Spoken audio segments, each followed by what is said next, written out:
दिल तो जान में तुझे तो खसवा मुझो केरवा तो खसवा मुझो केरवा सिर पे आगे हाजिर बोले सिर पे आगे हाजिर बोले सिर पे आगे हाजिर बोले सिर पे आगे हाजिर बोले सिर पे आगे हाजिर बोले हम मुझे बस तेरा तो खसवा साईं केरवा तो खसवा मुझो केरवा ओ मुझे सिरे जो मालिक तू मुझे घर जो मालिक तू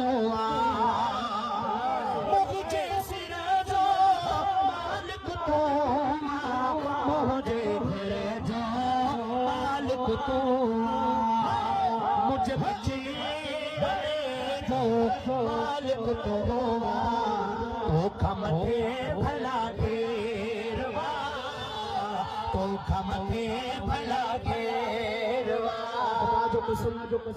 हिन दुनिया में महबूब मदीने वारे सीने जे बचड़े महबूब मुर्शिद हुसैन का वधीक कोई आहे असां के दर महबूब मुर्शिद करीम जे बचन का वधीक खुदा जो कसम कोई भी ना है असां के तो खमथे भला केरवा तो खमथे भला केर तो खसवा सगी रगड़ दुखवा खबरे मुझो जीण दुखो ओ तो खसवा सागी जीण दुखो तो खबरे मुझो जीण दुखो दीदार ले मन ही बुखो साईं तो तब था तो देखवा तो तब था तो देखे सिर पे आगे हाजिर बोले सिर पे आगे हाजिर बोले हुक्म ही बस तेरा तो खसवा साईं केरवा तो खसवा मुझो केरवा बड़े बड़े इश्क मोहब्बत वारो मिसरो अकीदत वारो मिसरो बैयत मथे करी सुभान अल्लाह जो तो बुधाया से ओ तुझी गुलामी मुखे मिली बई मुझे ले जड़ो ईद आती बई मुर्शिद हुसैन तुझ गुलामी मुखे मिली बई मुझे ले जड़ो ईद आती बई नाहे परेवार मुखे दुनिया जी जन पे रखो मुसाफिर जन पे रखो मुसाफिर दिल तो जी जान पे तुझे तो खसवा भला घेरवा तो खसवा मुझो के ना तो मुर्शिद मुख न छिने जा मुझे ए बनते पर दो रख जा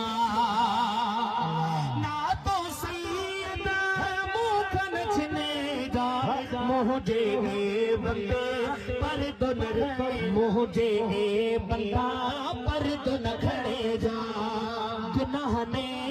में हरियल आया मातम दिया जो ढेर मातम दिया जो ढेर हुसैनी साथ ना जी थई पारत नजर करम जी रख जाए नायत साईं हुसैनी साथ ना जी थई पारत नजर करम जी रख जाए नायत